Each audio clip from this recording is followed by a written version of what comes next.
primero que nada, Kevin, darte las gracias por estar acá, por estar en el espacio, por dar la capacitación. Sabemos que muchos de los que estamos acá te admiramos mucho por todo lo que sabés y por todo lo que nos transmitís. Y lo mismo que les pedimos el viernes, cámaras prendidas, las preguntas que pueden ir haciendo las van a ir mandando por el chat. Eh, Nos pueden mandar por privado o para Eso. todos. La capacitación va a quedar grabada, así que si se llegan a tener que ir o lo que sea, no se preocupen porque va a quedar. Y bueno, gracias por estar acá. Esperamos que les guste. ¿Arrancamos? Cuando quieras. Bueno, buenas tardes a todos. En primer lugar, gracias por la invitación. Bueno, Yano, Juli, toda la gente que está involucrada. Ya tapaste el micrófono, Kevin. Perdón, dije que lo iba a hacer en algún momento. Nunca sé dónde está. Estaba felicitándolos por el seminario, que me parece que está bárbaro que hagan algo así en estas épocas, donde me parece que es súper valioso seguir apostando a la formación, al debate, al encuentro en este contexto, con los desafíos particulares que presenta, pero bueno, me parece que es muy, muy bueno que estén haciendo este seminario y también que haya tanta gente acá, aunque me pongo un poco nervioso. En segundo lugar, también aprovecho para saludar a un montón de alumnos actuales y exalumnos que me pone muy contento verlos. Así que bueno, espero que todos estén bien y cuidándose en estos momentos. Ahora sí, dicho todo eso, si les parece, les cuento un poco lo que vamos a hacer. Ya no me acuerdo exactamente qué título le pusimos a este espacio, pero la idea es pensar un poquito qué alternativas tenemos para la resolución No se del te escucha conflicto. de nuevo, Kevin. Mis manos están acá. ¿No se escucha? Ahora sí, ahora sí. Ahora no sé qué pasó, no fui yo. Eh, eh, entonces, discutir un poco algunas alternativas que tenemos para la resolución del conflicto entre palestinos e israelíes. No nos vamos a enfocar mucho en los países árabes vecinos, porque eso sería complejizarlo un poco demasiado para la hora que tenemos, pero si quieren después en preguntas lo hablamos. Ver un poco qué es la situación que tenemos ahora, qué alternativas tenemos y por qué cada una de ellas es un poquito más complejas que simplemente la bandera o el título que cada una nos da, y cuáles son quizás algunas formas de destrabar cada una de ellas. Para eso hay algunos momentos donde sí les voy a pedir que participen un poquitito más, hay otros que quizás sea un poco más expositivo, pero sí les voy a pedir que si en algún momento digo algo que no entendieron, o hablo muy rápido, que suele pasar, y no se entendió algo, por favor escríbanlo en el chat, así puedo volver para atrás y todos estamos más o menos en sintonía y siguiendo el tema de la conversación. Fuera de eso, preguntas más relacionadas con contenido o que sacan temas que yo no estoy mencionando ahora, son bienvenidas, pero prefiero si las dejamos un poquitito para el final, los últimos diría 15, 20 minutos de la charla, si manejo bien los tiempos, cosa que no garantizo. Así después, digamos, dejamos que la conversación vuele un poquitito más hacia el final. Pero fuera de eso, si hay algo que no entendieron, sí escríbanlo durante la capacitación o algo no se entendió, sobre todo porque es difícil en un contexto así, porque no sé cuánto saben del tema, y tenemos poco tiempo para profundizar. Entonces, intento hacer algo que pueda llegar a servirle a la gente que está ya inmersa en la temática, pero al mismo tiempo que no sea inalcanzable para gente que está teniendo un primer abordaje, un abordaje relativamente inicial a un tema que es súper complejo, como el conflicto entre palestinos e israelíes. Y no vamos a discutir historia, pero sí, porque eso es para un curso, de hecho estoy dando un curso sobre el tema, pero sí vamos a empezar discutiendo un poquito, intentar desmenuzar o deconstruir, aprovechando una palabra que se usa tanto hoy, el conflicto palestino-israelí. Es decir, cuando hablamos del conflicto entre palestinos e israelíes, me interesa que intentemos explorar entre todos y a partir de lo que ustedes ya saben, sobre qué hablamos. O en otras palabras, si esto en vez de un seminario para Madrijim fuera una reunión para negociar un acuerdo diplomático entre palestinos e israelíes, ¿cuáles creen que serían los temas de la agenda? Y para responder esa pregunta, los voy a invitar a un menti, así que espero que tengan su celular a mano. Voy a compartir pantalla, ¿sí? Esto debería funcionar. ¿Por qué tengo esto? Esto no me interesa. Esperen. Ahí va. Ahí va en mi pantalla, ¿no? Sí, perfecto. Ok, entonces, si no hice algo mal, intenten entrar con el teléfono al código que aparece ahí, y entiendo que debería ver sus respuestas en breve en pantalla. De vuelta, la consigna es, si nosotros estuviéramos reunidos para discutir cómo resolver el conflicto entre palestinos e israelíes, ¿cuáles serían los temas que estaríamos discutiendo?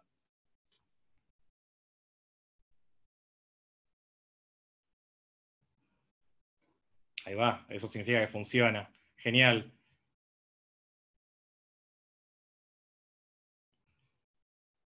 Territorio va así engordando. Ahí van apareciendo sus respuestas. Igual no miren la respuesta de los demás, ustedes completen las suyas, sean personas independientes. Después vemos las respuestas de todos. Genial, gracias a todos los que están completando. Como que le podría haber puesto música o algo para que sea más llevadero, ¿no? Pero no lo pensé en su momento, así que están acá atascados con mi voz. Mientras tanto voy a leer sus mensajes en el chat. Espero que nada sea demasiado íntimo porque lo van a ver todos.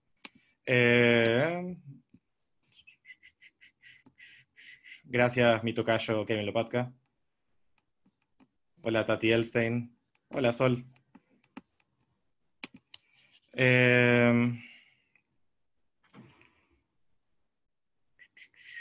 Bueno, siguen apareciendo respuestas. Voy a leer algunas de las respuestas que están apareciendo hasta ahora. Territorio, historia, derechos humanos, religión. Uy, se mueve todo y no puedo seguir. Nacionalidad, Cisjordania y Franja de Gaza. Distribución de tierras, religión y Estado. Autodeterminación, Estado palestino. Alajá, o ley judía. Cupos laborales. Fronteras. Egoísmo, interesante, quiero saber qué quiso decir esa persona. Estado judío democrático, expropiación, intereses, cuidado, no entendí eso de cuidado, espero que no sea una amenaza. Capital, estrategia, ideología, diferencias, independencia política, respeto, educación e idiomas. Bueno, hay algunas grandes que todavía no leí. Territorio es la más grande. Está bien, vamos a dedicarle bastante tiempo para hablar de territorio, creo. Religión, con y sin tilde. Terrorismo, economía, nacionalidad, Gaza, cultura, orgullo. Camp David. ¿Quién llegó primero? El huevo o la gallina. Acceso de ayuda humanitaria. Seguridad. Convivir con costumbres. Esa no la entendí, pero sí, pueden después aclárenla. Derechos y garantías. Hay un abogado acá. Armas. Medios de comunicación. Tampoco la entendí, pero me interesa. Y bueno, creo que más o menos leí todo.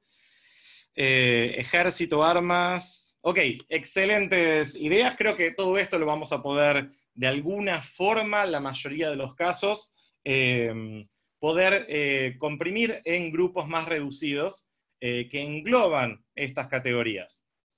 Pero voy a ordenarlos un poquito en base a una forma un poquito más ordenada para los intereses de mi capacitación, en base a lo que suponía que ustedes iban a decir, que creo que igual casi todo lo dijeron, con esta presentación.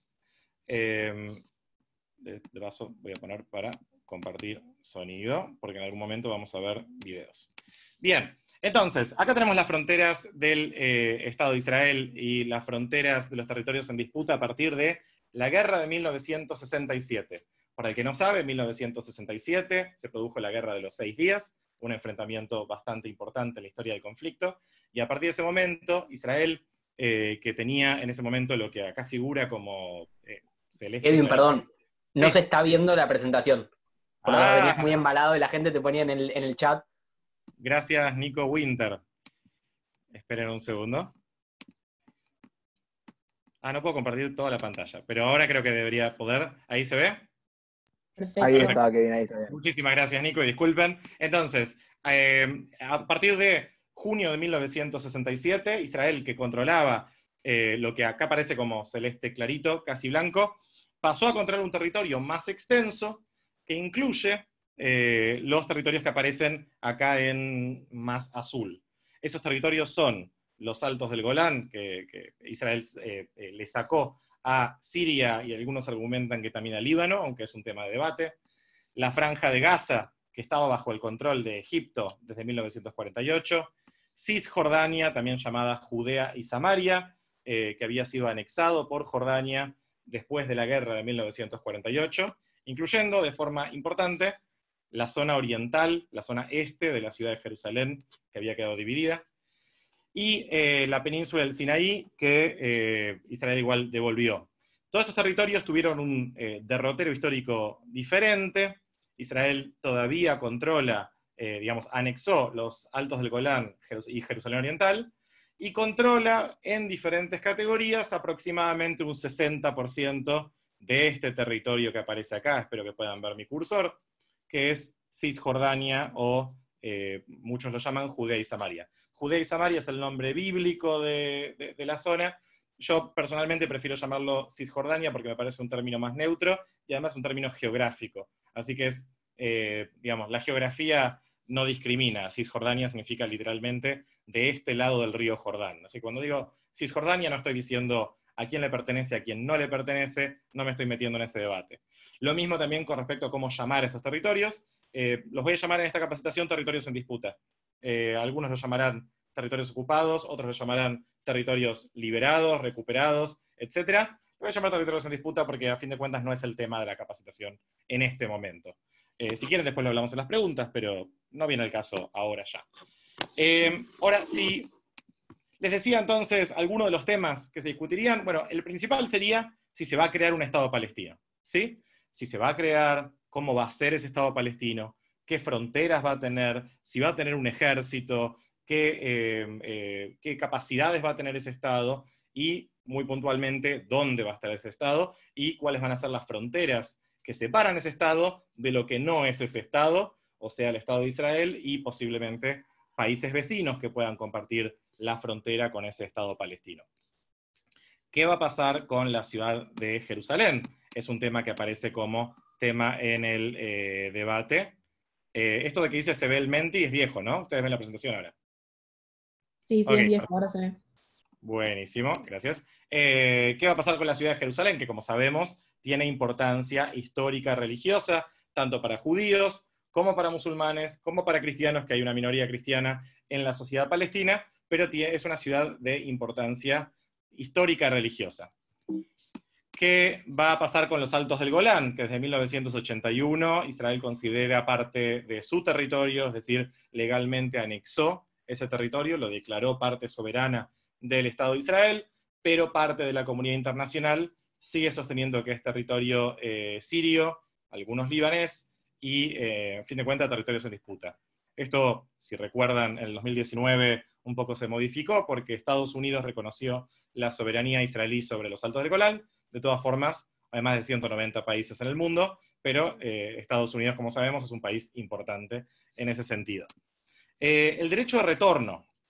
Esto figuraba, algunos pusieron refugiados, pero no lo pusieron en estos términos, que es el derecho de retorno. Básicamente, en la guerra de 1948 resultaron desplazadas unas aproximadamente 700.000 personas, palestinos, que terminaron muchos de ellos en países vecinos de Israel. Algunos fueron incluso más lejos dentro del Medio Oriente y más lejos también. Esos palestinos y sus descendientes en muchos casos reclaman el derecho a retornar a las tierras de las cuales consideran que fueron desplazados forzosamente, si bien es parte de una discusión más amplia a nivel histórico, legal y político sobre quién tiene responsabilidad sobre esas personas que fueron desplazadas, a las que se suman también unas aproximadamente 200.000 personas de la guerra de 1967, la guerra de los 6 días produjo más desplazamiento, pero bueno, para que sepan, uno de los primeros reclamos palestinos, de hecho, tiene que ver con la posibilidad de volver a sus hogares, e Israel diciendo, esto fue una salida voluntaria, frente a la cual no tenemos responsabilidad legal. Y para que tengan una idea de la complejidad del problema, muchos de los hogares y aldeas, localidades, de las cuales esos palestinos consideran que fueron expulsados, o de los cuales fueron desplazados, o que, de los que se fueron, y no pueden volver ahora, ya no existen más. Se convirtieron en localidades, ciudades israelíes, en bosques en algunos casos. Difícil alguien que tiene la llave de su casa, que vuelva a una casa que ya no está más, pero sigue la discusión sobre el derecho de retorno de los refugiados palestinos como uno de los primeros temas que se discutieron en el conflicto palestino-israelí. Una de las primeras resoluciones también sobre este tema, se refiere específicamente al tema de los refugiados, la resolución 194. ¿Qué va a pasar con los asentamientos judíos, sobre los cuales vamos a hablar en un ratito, pero solamente de forma resumida? Desde la guerra de 1967, Israel construyó localidades judías en el territorio en disputa de Cisjordania, también en Gaza, pero de esos territorios se retiró en el 2005 y destruyó esos asentamientos, y es todo un debate sobre qué va a pasar con esas localidades judías puestas en una zona que es considerada en disputa, que los palestinos consideran ocupada, y que si se va a crear ahí un Estado palestino, entonces cabe preguntar qué va a pasar con los judíos que viven ahí, y que muy probablemente no quieran vivir en un Estado palestino, o que posiblemente que los palestinos no los quieran a ellos ahí. Entonces, vamos a ver entonces qué opciones tenemos con respecto al tema de los asentamientos. No estamos hablando de poca gente, sin contar Jerusalén Oriental como asentamiento, los barrios de Jerusalén Oriental. Estamos hablando de más de 400.000 personas al día de hoy. Por lo tanto, ahí podemos empezar a entender un poco el problema de los asentamientos, que no es ni a nivel político ni logístico un problema sencillo de resolver. ¿Qué va a pasar con grupos terroristas que están en la zona vecina, que de alguna forma se vinculan al tema palestino? Bueno, acá menciono Hezbollah en Líbano, Hamas y otros grupos palestinos dentro de la Franja de Gaza y Cisjordania. Es decir, si se crea un Estado palestino, ¿qué va a pasar con estos grupos armados que al día de hoy no reconocen la legitimidad del Estado de Israel y que oficialmente todavía luchan en contra de la existencia del Estado de Israel? Es obviamente parte de cualquier negociación entre israelíes y palestinos. ¿Cómo Israel va a garantizar su seguridad? Particularmente si cede algunos de los territorios que considera como bienes de seguridad estratégicos. Acá señalé, aunque podría haber señalado más, los Altos del Golán, zona fronteriza y alta, y por lo tanto tiene sus ventajas de seguridad particulares, y el Valle del Jordán, que a los israelíes les preocupa bastante históricamente, como posible frontera sin Israel entre Jordania y un futuro Estado palestino. Sería toda esta zona de acá, relativamente despoblada, pero no del todo despoblada, sobre la cual, o sea, con baja densidad poblacional, debería decir, que existe acá en la zona oriental de Cisjordania, es decir, en la ribera occidental del río Jordán. Y cuestiones que no tenía cómo señalar en el mapa. Es decir, si se forma un Estado palestino, ¿cómo se va a formar confianza entre dos países que van a estar, se supone, geográficamente entrelazados, económicamente interdependientes en cierto sentido? Bueno, ¿cómo salimos de más de 100 años de conflicto entre palestinos e israelíes a una situación en la cual eso pueda ser considerado de alguna forma una situación estable, que permita que los pueblos y las sociedades de la zona se desarrollen con dignidad y en paz? Y por último, un reclamo que apareció en los últimos años, que no existía durante décadas, aparece del lado israelí la idea de que los palestinos tienen que reconocer a Israel como un Estado judío, cosa que al día de hoy no se cumplió, y aparece como un reclamo más intangible dentro del conflicto, que tiene que ver con que esto también es un conflicto de alguna forma simbólico, que tiene que ver con identidades nacionales, con narrativas nacionales, y bueno, apareció esta idea de que los palestinos tienen que reconocer que Israel no solamente existe, eso lo hicieron hace tiempo, sino que además existe como Estado judío, lo cual tiene sus desafíos particulares para el liderazgo palestino. Última parte de esta presentación, frente a todos estos problemas, tenemos una situación hoy que no es sencilla. Ustedes recordarán o habrán escuchado en algún momento que en los años 90 apareció entre estos tres caballeros acá, Bill Clinton, Yitzhak Rabin y Yasser Arafat. Eran los 90, las mujeres no aparecían mucho en esas fotos, al día de hoy todavía no aparecen bastante, pero en los 90 era todavía más marcado. Un primer acuerdo marco entre israelíes y palestinos después de muchos años de no reconocerse el uno al otro, donde Israel no reconocía a la OLP, la Organización para la Liberación de Palestina, más que como un grupo terrorista que buscaba la destrucción de Israel, por más que hacía bastante tiempo que planteaba cierto tipo de moderación. Israel decía, no, son terroristas, tienen sangre en sus manos. Y que la OLP oficialmente no había reconocido el Estado de Israel. Bueno, en los 90 se firman los acuerdos de Oslo, que tienen sus detalles sobre los cuales no vamos a hablar hoy, porque si no tendríamos que hablar solamente de eso. Pero lo que me parece importante que entendamos es que los acuerdos de Oslo no eran un acuerdo de paz. Era un acuerdo inicial que establecía un calendario, una agenda de negociaciones, sin un objetivo claro. Es decir, el objetivo era la paz entre israelíes y palestinos. ¿Qué iba a pasar? ¿Cómo se iba a producir? ¿Cómo iba a verse el mapa al terminar esas negociaciones? No se sabía, para eso estaban las negociaciones. Es decir, una de las cosas particulares que tenían los acuerdos de Oslo, y particularidad en la historia de acuerdos internacionales, es que era difícil armar un mapa en base a lo que se había firmado, porque no se sabía. Es decir, dejó un montón de temas importantes para después del proceso, celebrando que se había llegado a un mínimo de consensos sobre cómo llegar al resultado X que se buscara. Y como ese resultado no se logró, y al día de hoy oficialmente no hay paz, no hay un Estado palestino, no hay nada de lo que muchos de los que celebraban Oslo celebraban, sí es importante que entendamos que la estructura que dejó Oslo sigue en pie. ¿Cuál es esa estructura? Los acuerdos de Oslo crearon una autoridad nacional palestina que pasó a controlar parte de Cisjordania, estos territorios que aparecen acá en negro, y parcialmente los territorios que aparecen en gris, y dejó zonas controladas por Israel dentro de Cisjordania. Estaba diciendo aproximadamente 60%, si bueno, sumamos diferentes zonas. Pero no desarmó los asentamientos, no estableció oficialmente si se iba a crear un Estado palestino o algo menos que un Estado palestino, no estableció una agenda clara de si estos asentamientos se iban a desmantelar o no, no definió qué iba a pasar con el tema de los refugiados palestinos, no definió qué iba a pasar con Jerusalén, no definió un montón de cosas. Y así estamos. Al día de hoy, con esta estructura que quedó incompleta de los acuerdos de Oslo, por diferentes motivos, hoy en día tenemos una sociedad mixta en Cisjordania y a partir del 2005 también en la Franja de Gaza. Me acabo de dar cuenta de que no tenía enchufada la computadora. Me perdí. Ahí va. Y un liderazgo palestino que establecieron los acuerdos de Oslo, pero que como nunca llegaron al resultado que los acuerdos de Oslo planteaban, está hoy bastante deslegitimado.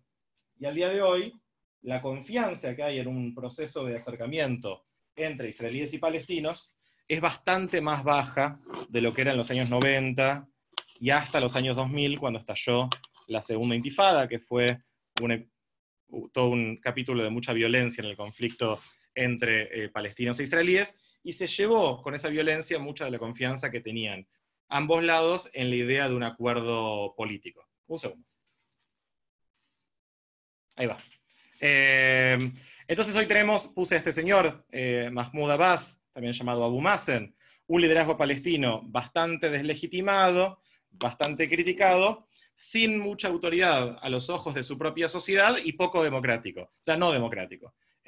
Hace mucho que no hay elecciones, que era parte de los requisitos que establecían los acuerdos de Oslo, que los palestinos tenían que establecer elecciones y definir un gobierno autónomo propio para liderar este proceso. Bueno, hace años que no se dan, y como sabrán, esta Autoridad Nacional Palestina, que se supone gobernaba sobre la Franja de Gaza y parte de Cisjordania, hoy no tiene control sobre la Franja de Gaza. Esa autoridad fue tomada de facto por otra agrupación, que Hamás, que tiene una postura frente al conflicto bastante diferente a la del liderazgo oficial de la Autoridad Nacional Palestina. Eso con respecto a este resumen. Ahora, vamos a intentar pensar si hace falta resolver este problema. Convengamos que no hacemos nada para resolver el conflicto entre palestinos e israelíes. Mantenemos el statu quo, ¿sí? Lo dejamos así como está, porque los temas son demasiado complicados para resolver. ¿Qué problemas tendríamos de cara al futuro? ¿Qué ventajas y qué desventajas tendríamos si dejamos todo así como está y nunca se llega a un acuerdo? Yo no sé si ustedes se pueden desmutear, pero si eso no lo pueden hacer, o somos muchos, sí, 400.000 judíos. Hay 2.700.000 palestinos en Cisjordania. Así que ahí ven un poco la proporción. Nunca llegó al 20% la población judía dentro de Cisjordania, y está más o menos fija en los últimos 20 años en torno a 18% de la población total. No sé si se pueden desmutear, pero si no lo pueden hacer, entonces los invito a dejar en el chat qué ventajas y desventajas ven de no hacer nada para resolver el conflicto entre palestinos e israelíes. Muertes, más muertes. Ok, más muertes. Yo creo que si sigue habiendo así como quilombo en lo que sería la diáspora, fuera de todo lo que es el conflicto,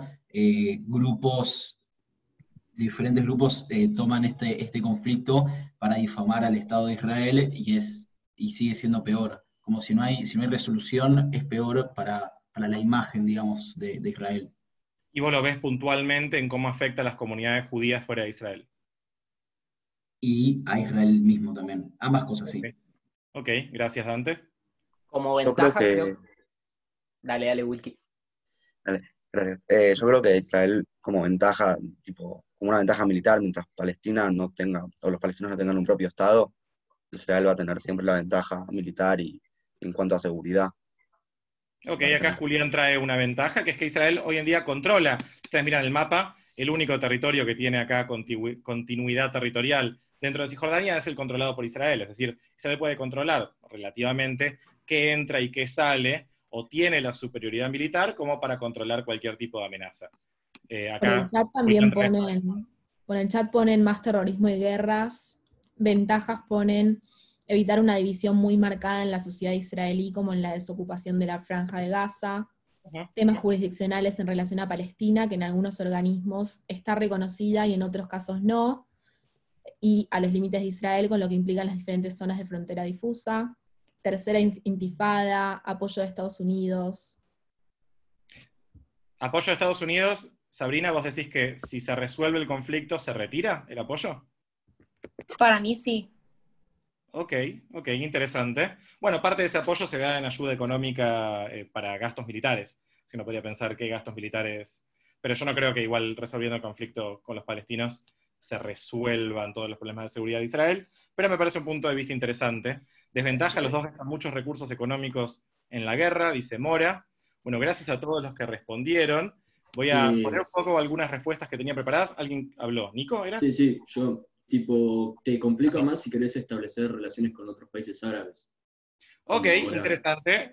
Eso seguro hubiera salido más temprano, hace quizás un año, pero de todas formas me parece interesante porque a la luz de los últimos acontecimientos, quizás vemos algunos movimientos de cambio en ese sentido, pero quizás no tantos como algunos muy rápidamente fueron a declarar que, bueno, el tema palestino ya no le importa al mundo árabe. Pero históricamente sí se tiene que el problema palestino es un impedimento para normalizar la situación de Israel en la zona. Acá Martín escribió, no está latente una posible amenaza desde una posición palestina más fuerte. Ok, o sea, hoy en día Israel tiene mayor ventaja militar, o por lo menos territorial. Alguien habló y la corté. Puede ser que a Estados Unidos igual también le convenga que Israel firme un acuerdo de paz, un tratado, lleguen a un punto medio, porque Estados Unidos usa a Israel como un medio para controlar parte del Medio Oriente, no solamente para ayudarlo a protegerse. Como que le sirve tener a Israel, más si están en una situación de paz, creo que sería muchísimo más fácil. No sé si les retirarían el apoyo. Esa era mucho la lógica de los acuerdos de Oslo, que recordemos, siempre hablamos de dos partes en el acuerdo, pero ahí estaba el rol de Estados Unidos intentando pacificar la zona para asentar su posición como única superpotencia que había quedado tras la Guerra Fría. Esa era parte de los intereses, y ahí vemos un poco el interés de Estados Unidos en el tema de la paz en la región. Es difícil tener buenas relaciones con países que están enemistados entre sí. Y no le puedes vender armas a un aliado que está enemistado con otro aliado. Ha pasado y han habido muchos problemas en la historia de las relaciones diplomáticas. En ese sentido, en general, aliados buscan que sus aliados estén en paz también. Acá hice una lista abreviada, porque sobre esto podríamos hablar bastante, pero como ventajas, bueno, algunas cosas que ustedes dijeron: Israel mantiene el control de la situación de seguridad, y no hay que echar a nadie, lo cual implica no tener que pagar el costo político y económico de echar gente. Alguien acá mencionó la comparación con la Franja de Gaza.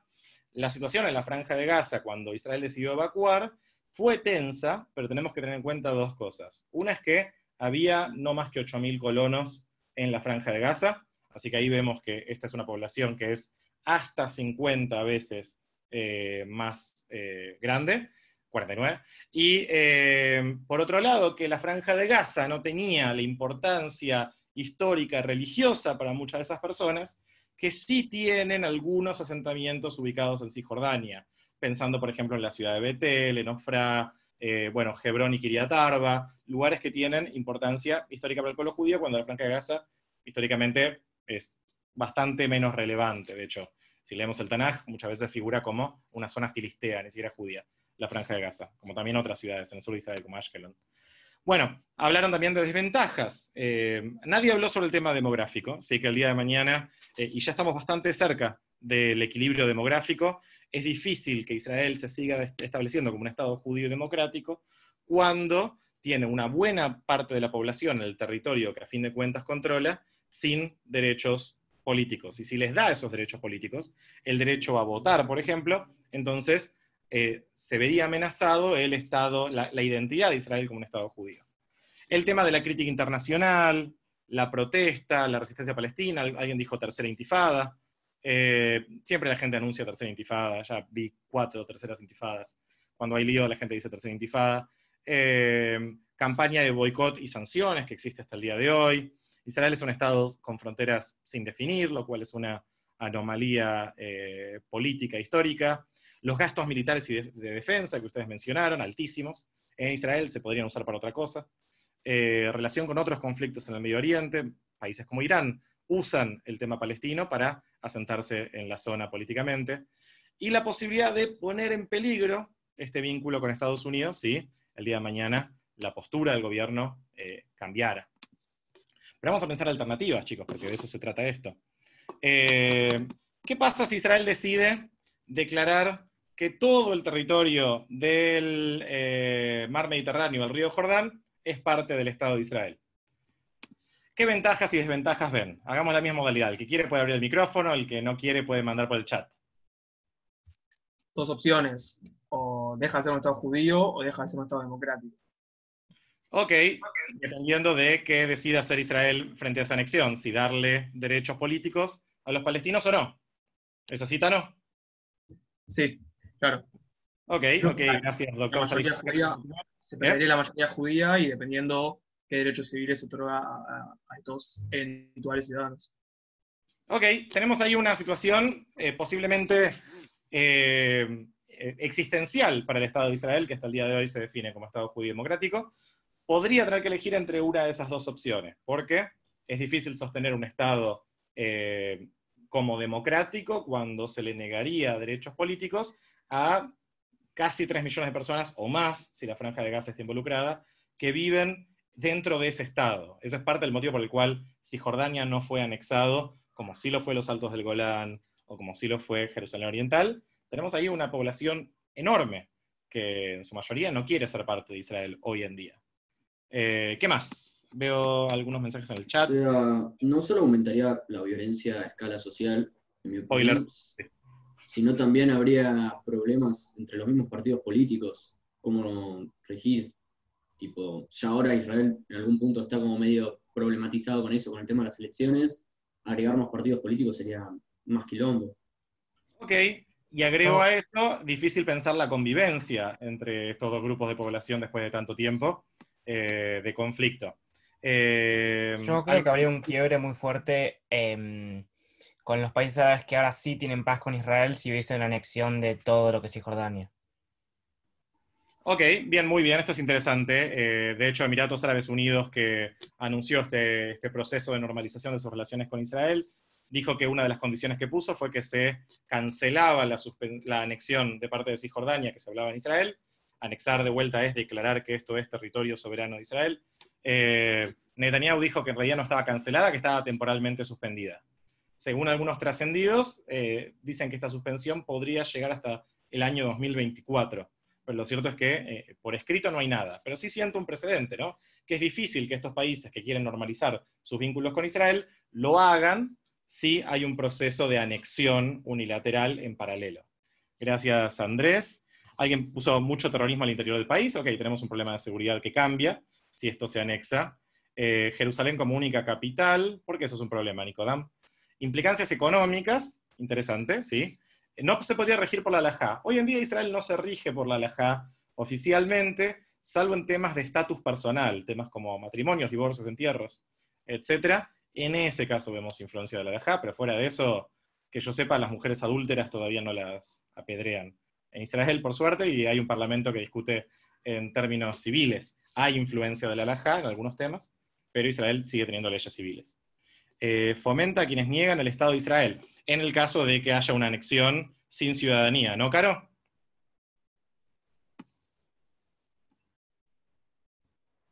Sí. Yo creo que un poco... Gracias, Caro. Sí.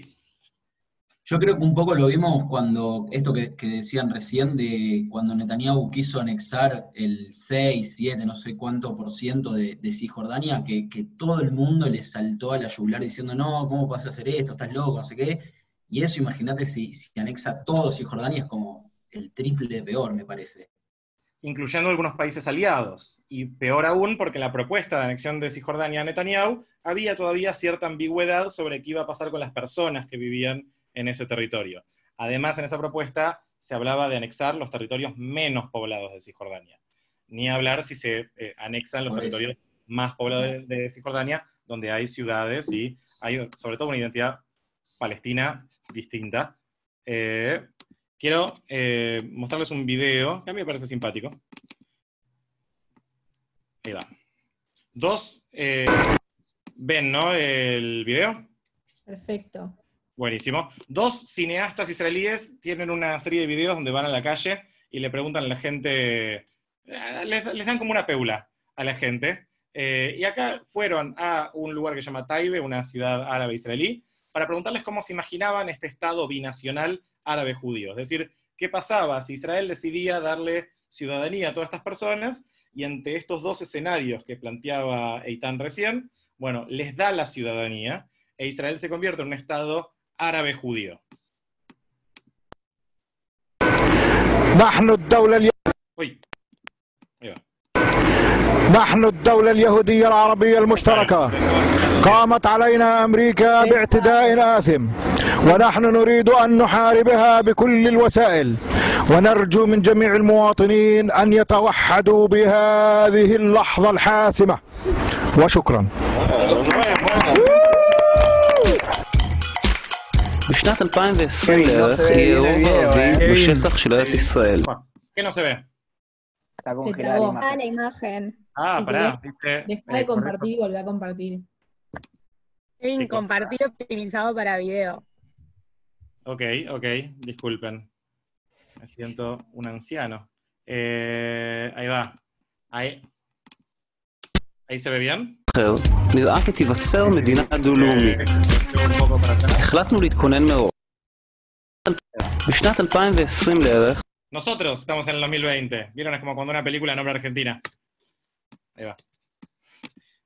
יהיה רוב ערבי בשטח של ארץ ישראל, וללא פתרון אחר, נראה כי תיווצר מדינה דו-לאומית. החלטנו להתכונן מראש. הלכנו לטייבה כדי לבנות עם אחינו הערבים את חזון מדינת ערב היהודית. זו מדינה של יהודים וערבים, ופלסטינים וכולם ביחד, אוקיי? אנחנו רוצים שתעזור לנו להקים את המדינה הזאת. אתה יכול לעזור לנו? אפשר. אז בואו נתחיל. מה הדבר הראשון שיש למדינה? הדבר הראשון זה דגל, אוקיי? אז בואו, קחו תציירו.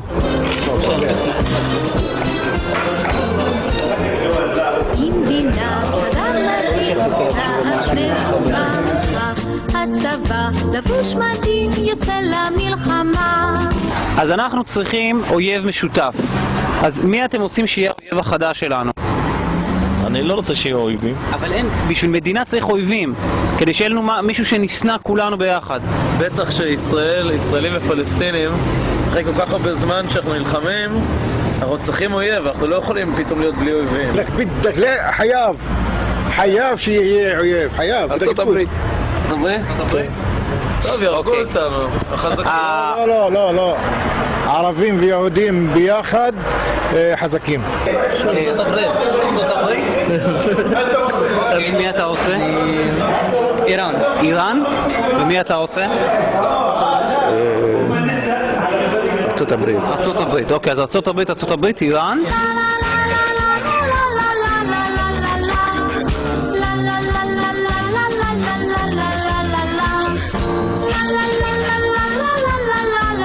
הרב היהודי. וגם בערבית אפשר לכתוב. צריך לבחור מיעוט שיקבל פחות זכויות. אוקיי? שיתנהגו אליו פחות יפה. תגיד לי, למה אתה שלילי? לא, כי ככה זה, מדינה, לא, אבל... מההתחלה, אתה רוצה לחפש אויב במקום לחפש חברים, רוצה עכשיו לחפש אנשים שלא לתת להם זכויות, למה אתה שלילי? נגיד, אפשר עובדים זרים, נשים, הומואים, רוסים, ערבים מוסלמים, יהודים מזרחיים. לא, כל בן אדם הוא בן אדם. לא, בסדר, אבל אי אפשר שכולם מיושבים. העבודים הזרים לא רוצים שיקחו כל הזכויות כמו האזרחים. אוקיי, אז עובדים זרים? עובדים זרים, כן. ואתה, את מי אתה רוצה להפלות? את העשירים. לי לפי דעתי הרוסים. רוסים? בטח. אז איזה חיל הייתם רוצים ללכת אליו? יש לנו צנחנים, חיל אוויר, חמאס. לאן הייתם רוצים ללכת במדינה החדשה? חמאס. האום. איך? של האום. של האום. כן. בסדר גמור. אני לא רוצה להיות. ג'ובניקז? לא, אני לא רוצה להיות משתמט. הציפיש. מלחמות ודברים כאלה לא. אני לא בעד, אני נגד. אז היית סרבן. כן, סרבן. ג'ובניק. איזה יחידה? של חמאס.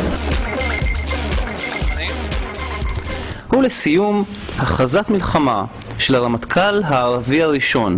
אני הרמטכ"ל החדש של מדינת היהודים והערבים ויחד.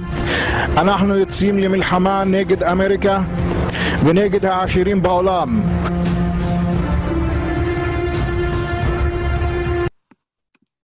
Bueno, traigo este video, en parte tiene un poco pavadas, pero simplemente para mostrar un poco los desafíos particulares que tiene esta idea de un Estado binacional, que es una idea vieja, es una idea que existe antes de la existencia del Estado de Israel, pero difícil de practicar, como vemos en varios sentidos, desde las características del Estado hasta pensar la convivencia y demás.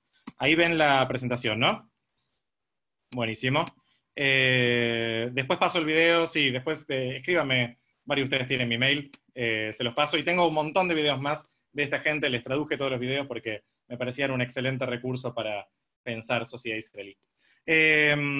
Entonces, tenemos como ventajas que esto le daría a Israel fronteras, que Israel mantendría el control sobre los territorios que considera estratégicos, relevantes, sagrados. No hay necesidad de dividir Jerusalén porque no hay con quién. Y no hay que mover a nadie de la población, todo el mundo se va a quedar en su lugar. Si Israel no le da ciudadanía a los palestinos, entonces deja de ser democrático. Si la da, como decía Eitan Salichiker, pierde su mayoría judía. Difícil convivencia entre palestinos y judíos israelíes, posible amenaza a la seguridad de judíos, como hablaban de grupos que podrían llegar a atentar contra la vida de judíos israelíes, como Hamas, que difícilmente acepten esto, posible pérdida del carácter judío del Estado. Ahora, la realidad es que también está la posibilidad de, estamos volviendo al tema de antes, esto es un poco parecido, porque en ciertos sentidos hoy tenemos una realidad casi binacional, pero con separación. Y si nosotros miramos las encuestas, hay más o menos aproximadamente 80% de la sociedad israelí considera que el problema palestino no es urgente de resolver y que hay amenazas más grandes a la existencia de Israel. Sobre todo miran hacia Irán. Algunos también miran a problemas de división interna, que aparecen también con todo esto de la crisis del COVID y demás. Pero bueno, la realidad es que es difícil pensar que el tiempo ayuda, porque a medida que aumenta el tiempo, también pueden llegar a potencialmente aumentar los costos de llegar a una solución política. Y si vas a tener que trasladar personas, redefinir fronteras y demás, entonces el día de mañana puede llegar a ser un poquitito más difícil. Pero bueno, Supongamos entonces que Israel no va a anexar estos territorios, por lo menos en su totalidad. ¿Cuál es la otra alternativa que se les ocurre para resolver el conflicto? ¿O alguna otra alternativa que se les ocurre para resolver el conflicto? ¿Alguien tiene alguna idea? Dos estados. Dos estados. Profesor, mejor youtuber. Hace mucho que no subo videos. Síganme en Twitter, ahí sí soy más activo. Algún día voy a volver a subir giladas a YouTube, pero nunca fui youtuber. Bueno, dos estados, decían, y es una posibilidad. De hecho, es la que suena más fuerte hace décadas para resolver el problema entre palestinos e israelíes. No es la única, como voy a intentar plantear hacia el final de la capacitación, pero es la más popular. Ventajas y desventajas de dos estados. Es la última vez que voy a hacer esto, lo prometo.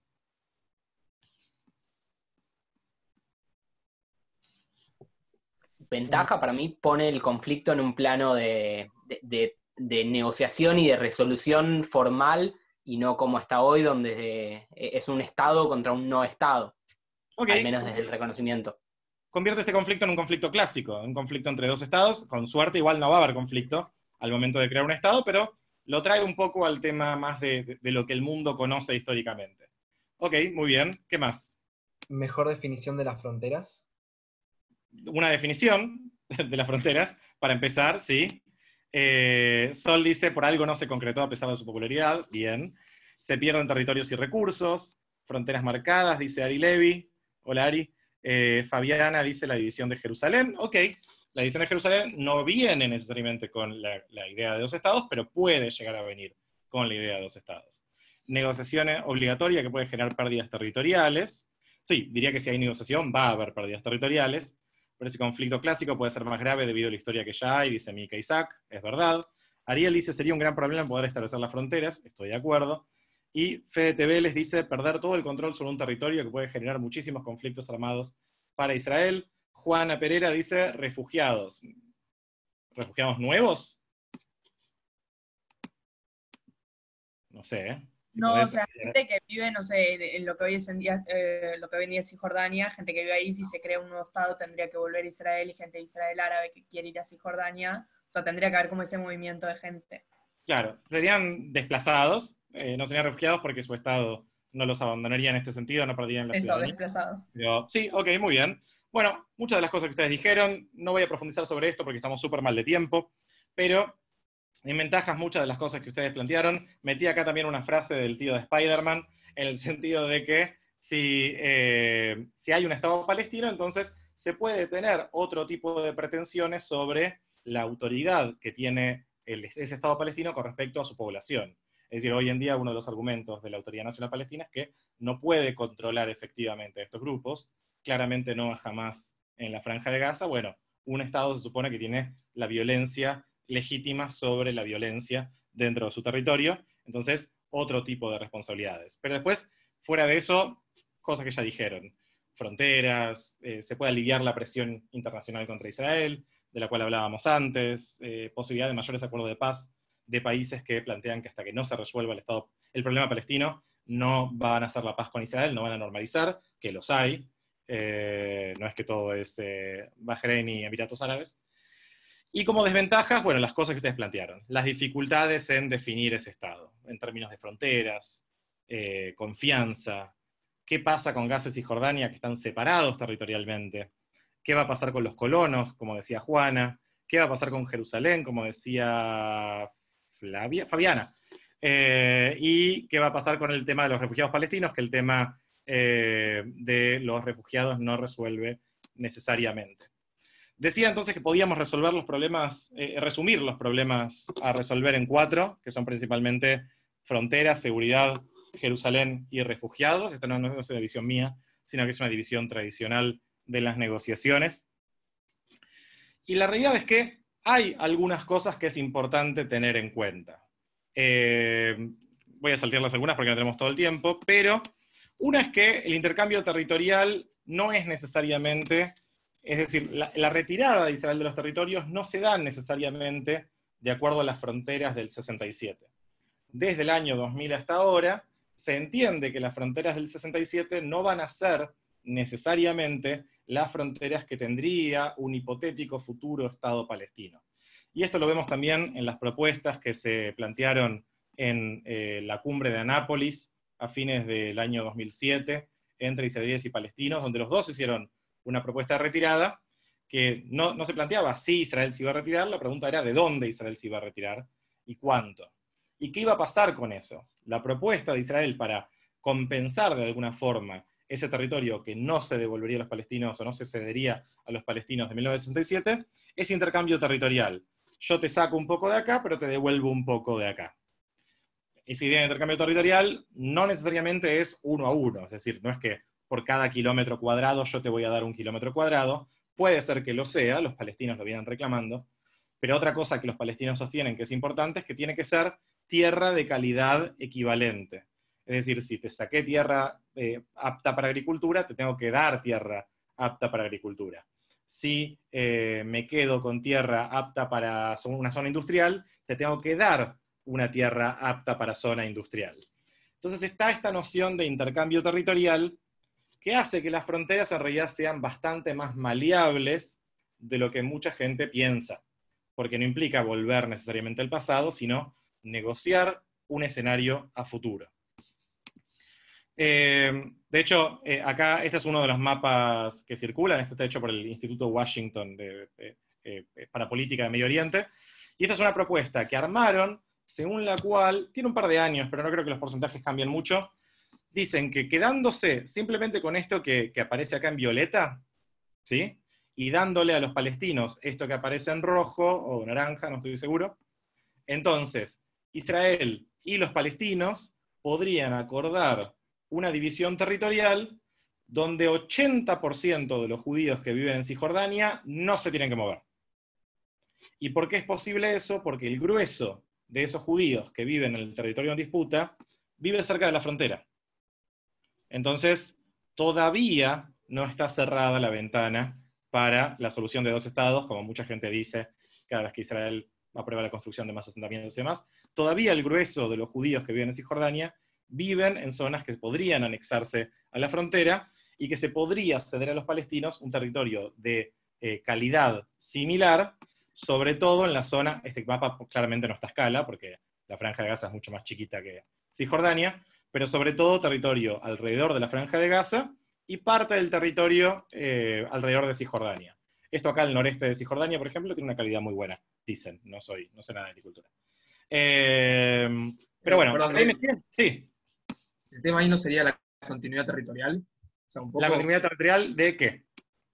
De los 2 estados palestinos. O sea, si fuesen 2 estados distintos o un mismo estado. En Cisjordania y en Gaza. Ah, bueno, el tema de la continuidad de esos 2 territorios, que me quedé muy lejos de un mapa, pero bueno, ahí ven que no están conectados. Hay varias propuestas, las principales son o un túnel o un puente. De hecho, la propuesta de paz de Trump de enero de este año planteaba la idea de un túnel o un puente para conectar los 2 territorios de un Estado palestino. Y se plantea soluciones como las que se plantearon en su momento con respecto al tema de la división de Alemania, y vieron que quedaba Berlín de un lado pero dividido. Bueno, por ejemplo, una autopista que esté arriba sobre un puente y del cual no podés salir hasta que llegás al destino, y que no sería tan largo si conectás, por ejemplo, esta punta de Gaza con esta punta de Cisjordania, no estás hablando de tantos kilómetros porque estamos hablando de una extensión bastante pequeña de territorio en general. Pero sí, sería un problema a resolver el tema de la continuidad territorial, pero hay soluciones técnicas para este problema. ¿Hasta ahí vamos bien? ¿Alguna otra pregunta o comentario sobre esto? No, ok. Avanzando un poco, temas de seguridad. Bueno, hay también dispositivos de seguridad que se pueden plantear, como la presencia de una fuerza internacional, la desmilitarización del Estado palestino, la idea de que los palestinos no controlen su espacio aéreo, que haya control conjunto sobre el tema de las telecomunicaciones, diferentes dispositivos de control para saber quién entra y quién sale del territorio. Es decir, no es que la existencia de un Estado palestino deje a Israel en cero. Hay bastante planteado sobre el tema, y les puedo mandar si ustedes quieren, sobre todo si leen inglés o hebreo, sobre cómo se podría garantizar que un Estado palestino no represente una amenaza para el Estado de Israel. Por supuesto, toda concesión implica en cierto sentido, un riesgo. La pregunta es si ese riesgo se justifica por la estabilidad política a largo plazo y todas estas ventajas que se estaban hablando.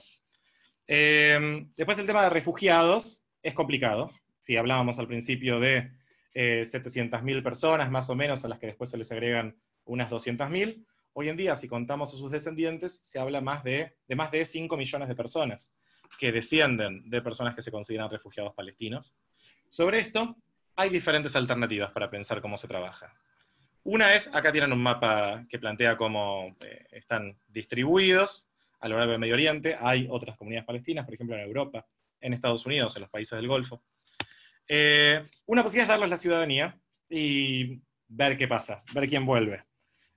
Difícil que Israel acepte eso, porque implicaría potencialmente un cambio demográfico enorme. Otra es establecer un comité que defina quién puede recibir ciudadanía y quién no. Se estima que 100.000 personas en una propuesta podrían ingresar por reunificación familiar. Otra idea es trabajar con los países de la región para que se les dé un lugar permanente, un permiso de residencia permanente en los países donde se encuentran, que muchos palestinos hasta el día de hoy no tienen.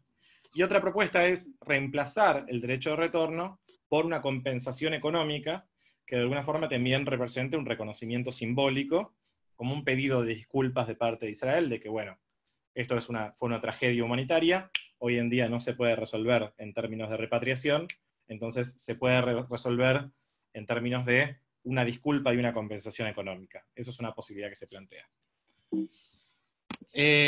Tema de Jerusalén, tema apasionante. Jerusalén hay un problema complicado para resolver por los sentimientos que genera, pero también porque tenemos un mapa mixto de la situación. Y una posibilidad es, si la propuesta del plan de siglo de Trump dice básicamente que Jerusalén en su totalidad va para Israel, que los palestinos pueden establecer su capital en alguna localidad cercana a Israel, y si quieren, lo pueden llamar Al-Quds, que es el nombre histórico musulmán para la ciudad de Jerusalén. No les gustó mucho esa idea a los palestinos, pero también está la posibilidad de dividir barrios, por ejemplo. Y si Jerusalén va a ser la capital de 2 estados, entonces básicamente son barrios casi totalmente segregados. ¿No? Hay pocos barrios donde uno puede encontrar una población importante de los dos grupos. Entonces se puede repartir soberanía, lo cual va a quedar raro en el mapa, porque van a quedar cruzados, pero se puede llegar a resolver, plantean los que defienden esta propuesta. Otros plantean una soberanía compartida, que no se divida Jerusalén, pero que de alguna forma sea gobernada en conjunto por un Estado palestino y un Estado judío.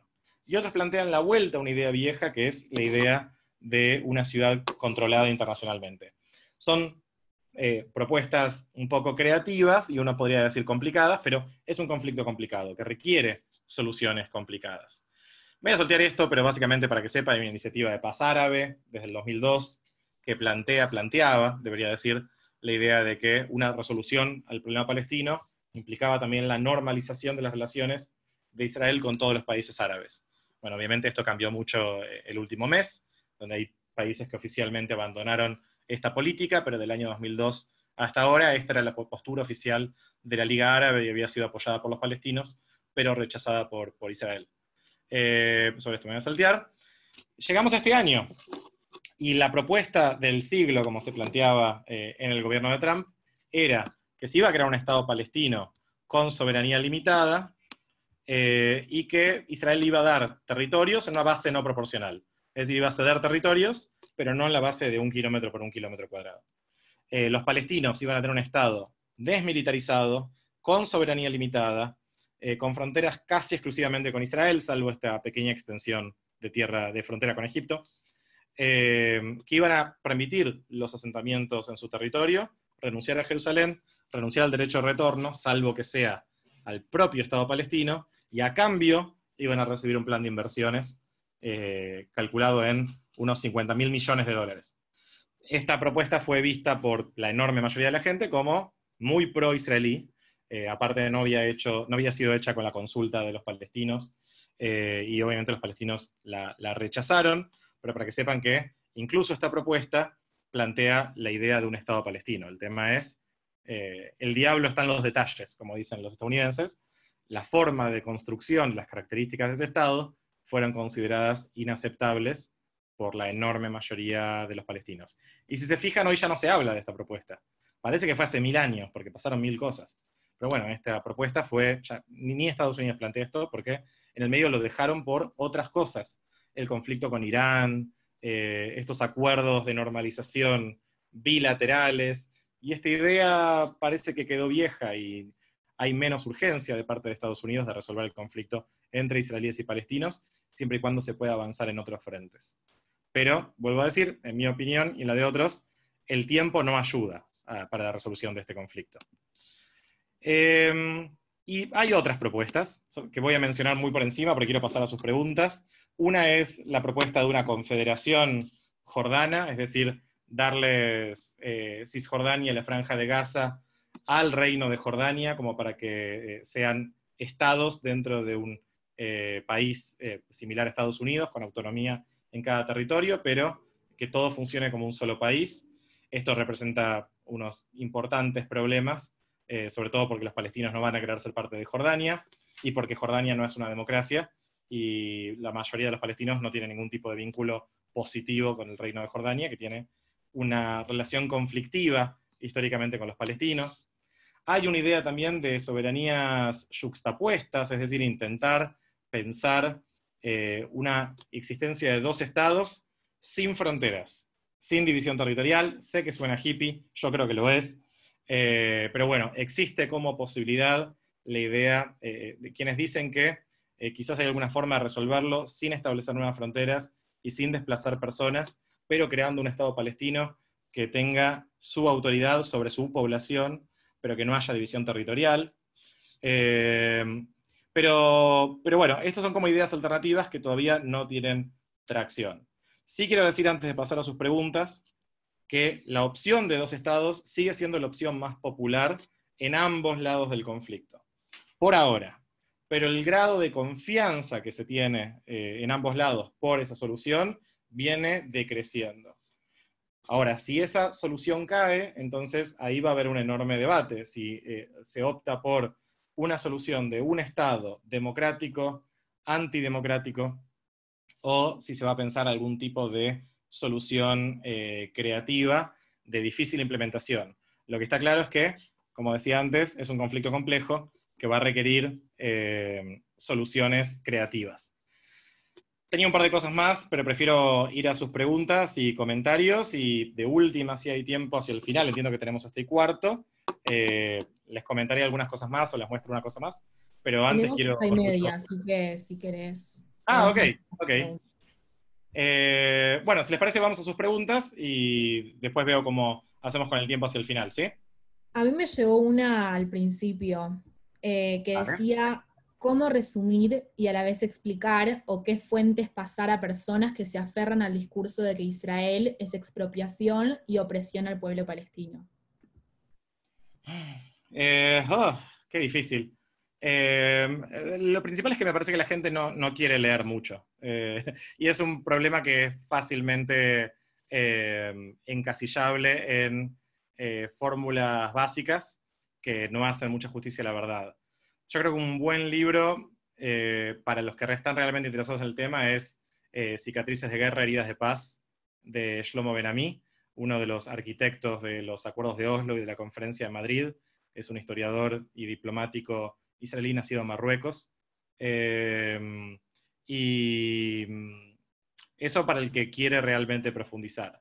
Fuera de eso, yo plantearía, sobre todo, problematizar la existencia de dos lados. Yo creo que al interior de la sociedad israelí y al interior de la sociedad palestina hay una diversidad importante que hace falta rescatar para entender en profundidad el conflicto, y que en realidad hay diferentes proyectos sobre cómo tiene que ser la sociedad, y son gente que están peleando por la existencia de su propio Estado, y básicamente ordenando prioridades políticas en base a diferentes valores. Entonces hay israelíes que prefieren resolver el conflicto incluso si implica renunciar al territorio, y hay israelíes para los cuales el territorio es muy importante y no hay una forma hacia la paz mediante la cesión de ese territorio. Me parece que, por lo menos planteando que los israelíes son diversos y que los palestinos también son diversos, entonces me parece que ahí podríamos hacer un poco de justicia en traer los grises que tiene este conflicto. ¿Hay más preguntas? Yo quería preguntarte dónde queda en el análisis la política local israelí. Antes nombraban un sistema completamente fragmentado, donde, y digo, muchas veces analizamos desde la cuestión internacional y no desde los réditos locales que quieren sacar los jugadores y los actores de la política local israelí. Hablabas de Netanyahu y la respuesta frente a encajonar la anexión, o como querramos llamarla, y bueno, ¿por qué son esas decisiones también, que a veces no se nombran y quedan fuera del análisis? Más que nada por tiempo. Pero sí, el tema interno es súper importante. De alguna forma intenté hacer referencia a eso de forma indirecta al plantear el tema de la importancia del territorio para parte de la sociedad israelí. Sí es importante entender que desde el 67 hasta ahora hay una discusión sobre qué va a pasar con esos territorios. Esa discusión tiene un componente al cual quizás le dimos un poco más de bola, que es el de seguridad, que tiene que ver con personas que piensan que esos territorios le dan fronteras más defendibles al Estado de Israel, pero también tiene que ver con ideología. Y la ideología no es algo necesariamente racional. Y por ideología me refiero a que siempre dentro del movimiento sionista hubo sectores que estuvieron en contra de cualquier tipo de partición sobre la tierra de Israel. Me refiero hoy en día, más que nada, a parte de la derecha política israelí, parte del Likud, parte del movimiento de los colonos y demás. Es difícil encasillar porque dentro mismo de los colonos hay diferentes posturas sobre qué hacer, pero claramente hay un componente acá nacionalista, religioso, ideológico, pero que es difícil resumir en una capacitación corta que sobre otra cosa. Pero sí es importante claramente. Henry Kissinger, que fue secretario de Estado de Estados Unidos durante mucho tiempo, judío, nacido en Europa, una vez dijo famosamente que Israel no tiene política exterior, tiene política interna. Y bueno, su política exterior era un resultado de esa política interna. Yo no sé si están así, pero claramente es un factor que hay que tener en cuenta, sobre todo si pensamos en los costos políticos que calculan cualquiera de los dirigentes israelíes a la hora de tomar alguna decisión. Nadie quiere pagar el costo por esto. A pesar de que muchos, cabe pensar, saben el costo político que tiene a largo plazo no tomar una decisión ahora.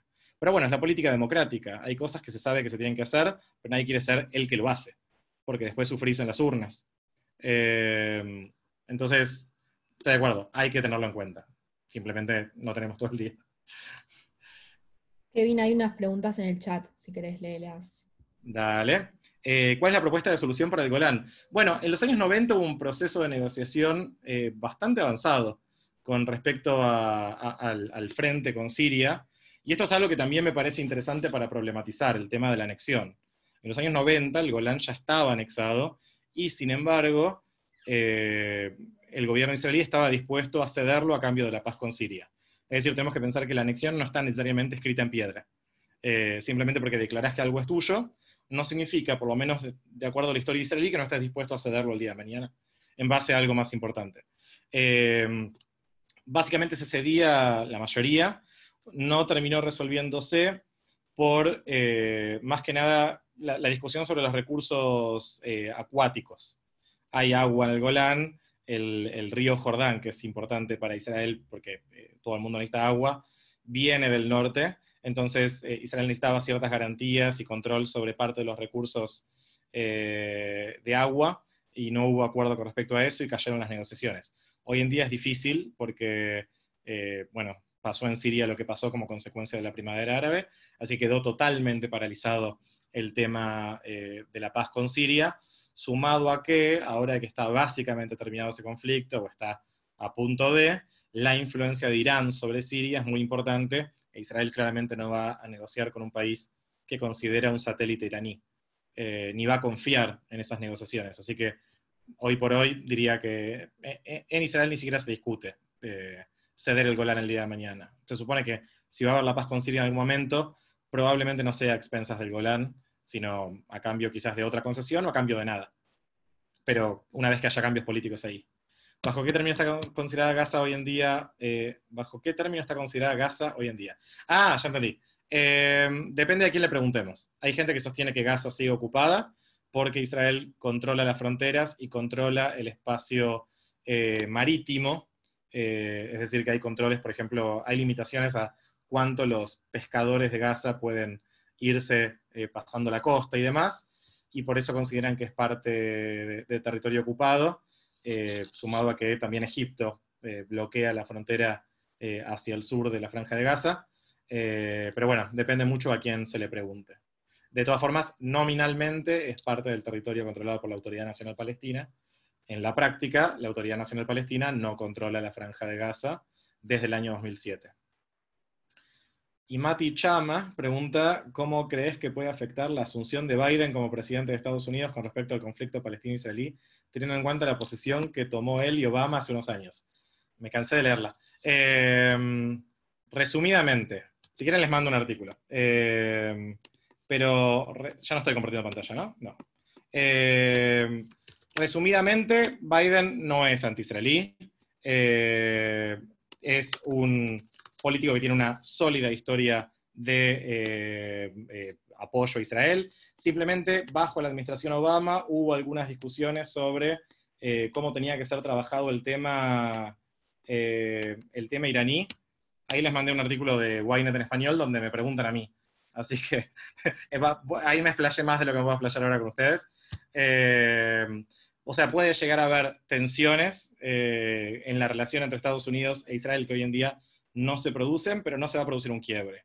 Bajo el gobierno de Obama, Obama se comprometió a algo así como 39.000 millones de dólares a lo largo de 10 años en apoyo económico a Israel. Difícilmente países enemigos lo hagan. Pero bueno, sí hubo tensión con respecto a cómo manejar el tema iraní.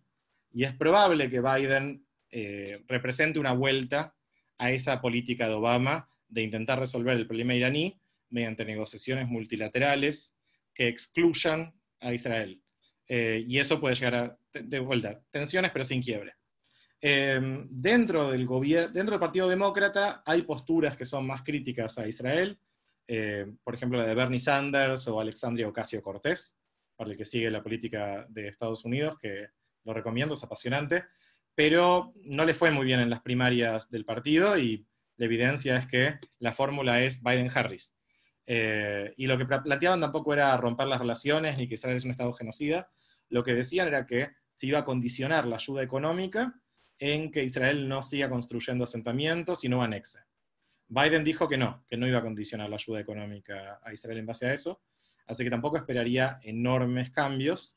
Pero bueno, está claro que Netanyahu tiene un favorito en la carrera, que es Trump. Igual que gane Biden le da ciertas ventajas a Netanyahu. Por ejemplo, poder decirle a algunos sectores, me encantaría hacer esto que ustedes me piden, pero Biden no me deja. Y eso era algo que él hacía mucho bajo el gobierno de Obama. ¿Hay más preguntas? Preguntan sobre el acuerdo que habíamos hablado. No hay acuerdo con Arabia Saudita. A menos que haya empezado uno en la última hora. ¿Te referís a Emiratos Árabes? Qué boludo, sí. Lo dijiste vos, Tano, no lo dije yo. Influye claramente en el sentido de que fortalece esta idea de que viene planteando Netanyahu, que es posible hacer la paz sin ceder nada. La izquierda israelí, parte de la oposición, el Partido Demócrata y demás, piensan que es muy difícil hacer la paz con los palestinos sin ceder nada a los palestinos. Lo cierto es que estos anuncios se hicieron con países que no tenían en la práctica nada malo en contra de Israel. Fue la formalización de algo que se daba, en cierto sentido, en los últimos 20 años, o más. O sea, la primera visita de un ministro israelí a Bahrein fue en el 94, por ahí. Pero sí deja arrinconados a los palestinos, en el sentido de que muestra de que hay menos países que antes que ven que el problema palestino es alto en su lista de prioridades, y puede llegar a reforzar que el día de mañana haya un recambio generacional entre los palestinos. Porque, volviendo al principio, si la Autoridad Nacional Palestina deriva su legitimidad en que hay un proceso diplomático con Israel hacia la creación de un Estado, y no hay un avance, en la práctica no lo hay, en algún momento la Autoridad Nacional Palestina se tiene que renovar o caer. Si cae el liderazgo actual, entonces puede haber un liderazgo más moderado que plantee que estos acuerdos son el camino hacia el cual hay que ir, muy improbable, por lo menos si es por vías democráticas, porque los palestinos están muy enojados con estos anuncios, o que haya un nuevo liderazgo que exprese sus demandas en términos violentos o más radicales. Y yo creo que ese segundo escenario es el más probable frente a este arrinconamiento de los palestinos. Por eso, no es que, o sea, es re difícil ser el aguafiestas cuando la gente dice, paz, paz, está buena la paz, pero también hay que pensar cuáles son los costos a largo plazo de este tipo de anuncios en el conflicto principal que tiene Israel, que es el que tiene con los palestinos. Y es muy difícil que estos anuncios periféricos en la región, por más sentimentalmente positivos que sean, lleven necesariamente a un acuerdo, a un avance positivo con respecto a los palestinos. Y sí, básicamente estos anuncios tienen que ver con respecto a la pregunta de Ariel, punto.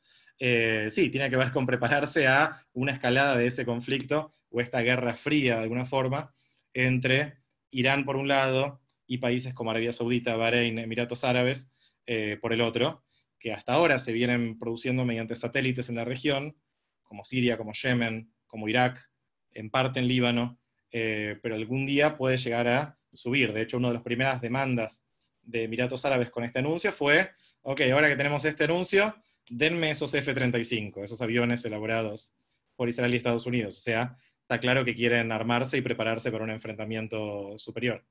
Que son países, por cierto, que son hoy en día los principales compradores de armas del mundo. Y la plata la tienen, claramente la plata la tienen. Si no hay más preguntas, quiero mostrarles un último video. ¿Puedo? Tenemos hasta y media, ¿no, Juli? Sí, tenemos hasta y media, te quedan unos 5 o 8 minutos. Buenísimo, gracias, Yano. Entonces, les quiero mostrar una cosa que me parece una linda forma, porque es medio bajonero todo esto que estuve diciendo, pero me parece que es importante destacar que a pesar de toda esta complejidad, a fin de cuentas, en el fondo de este tema hay personas.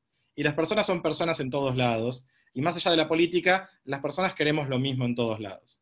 Que es paz, que es tranquilidad, dignidad, un futuro para nosotros y para nuestros seres queridos. Entonces les quería mostrar un video, también unos cineastas que fueron ahí por Jerusalén, y le preguntaron a la gente si tuvieran un deseo, qué deseo sería, y bueno, me gustó y lo traduje hace algunos años, y me parecía pertinente para esto que estamos discutiendo.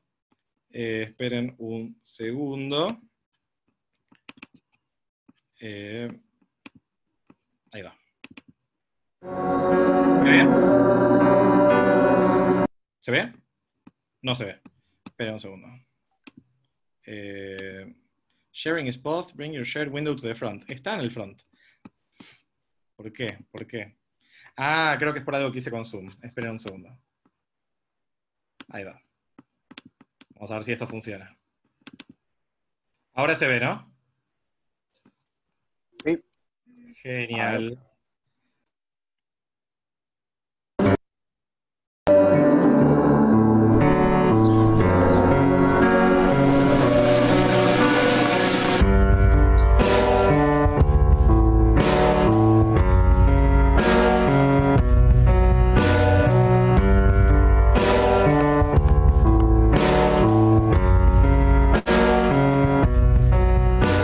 שאלה. משאלה לחיים בשבילי. שאלה אחת? עד היום הזה? תני לנו תשובה. משאלה אחת, אני אגיד לכם.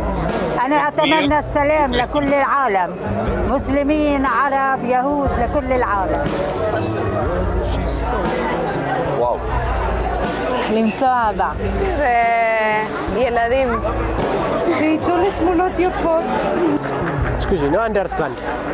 ان شاء الله في لي ابن مريض وبتامل ان شاء الله يشفيه بسرعه وامنيه ثانيه بتمنى انه كل الشعوب بالمنطقه هاي تعيش بسلام.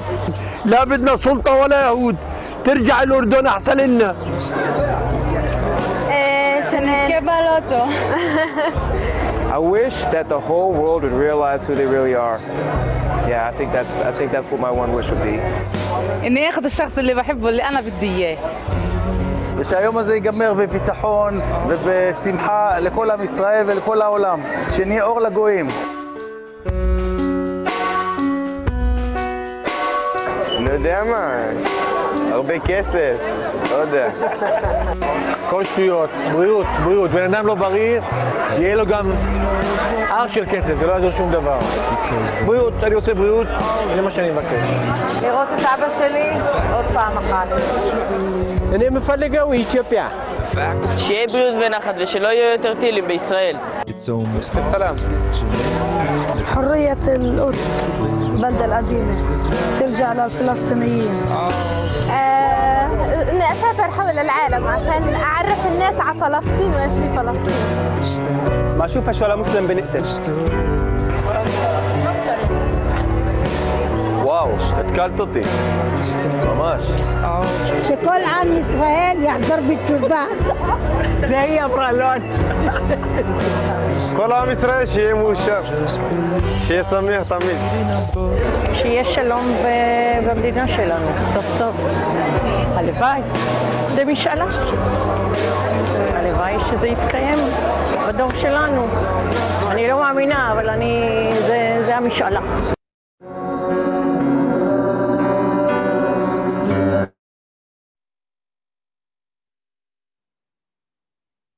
Ha silenciado, Kevin, ¿eh? Ahí va. Y me ven a mí, ¿no? Sí. Nada, eso. Me pareció un video simpático para terminar. Espero que haya quedado más o menos claro esto que estuvimos hablando. De todas formas, si alguien quiere algún recurso, recomendación de libros, material o algo, les dejo mi mail en el chat y también mi cuenta de Twitter si quieren escribirme por ahí. Y bueno, estoy a disposición. O sea, yo fui a Madrid muchos años y fue una de las experiencias que más me marcaron en mi vida, así que me parece súper valioso lo que están haciendo. Y también resalto un poco la importancia de, por más que sea difícil, sobre todo si tienen Janijim de 3, 4 años, discutir estas cosas, pero así todo lo importante que es aprovechar estos espacios para hablar sobre cuáles son nuestros valores, cuáles son nuestras ideas políticas, cuál es nuestra relación con Israel, cuál es nuestra responsabilidad con Israel, porque muchas veces se habla de la necesidad de defender las políticas de Israel. Yo personalmente creo que no. Creo que podemos tener una relación constructiva y profunda con el Estado de Israel, incluso cuando estamos en contra de muchas de sus políticas, como también no dejamos de ser argentinos cuando criticamos las políticas del gobierno argentino. Y en todo caso, muchas veces lo criticamos desde un lugar de la identificación personal y del amor, no desde el lugar del odio y del blanco y negro. Camila me pregunta dónde fui Madrid. Fui en Ayomer. De hecho, creo que te conozco de cuando eras chiquita y probaste Ayomer un tiempo, ¿no? Me contestó que sí en privado. Sí, vi tu cara y me acordé. Pero después creo que nos traicionaste por Maccabi. Así que, nada, eso. Muchas gracias y si quieren seguir la conversación, estoy a disposición y que sea un resto del seminario muy productivo.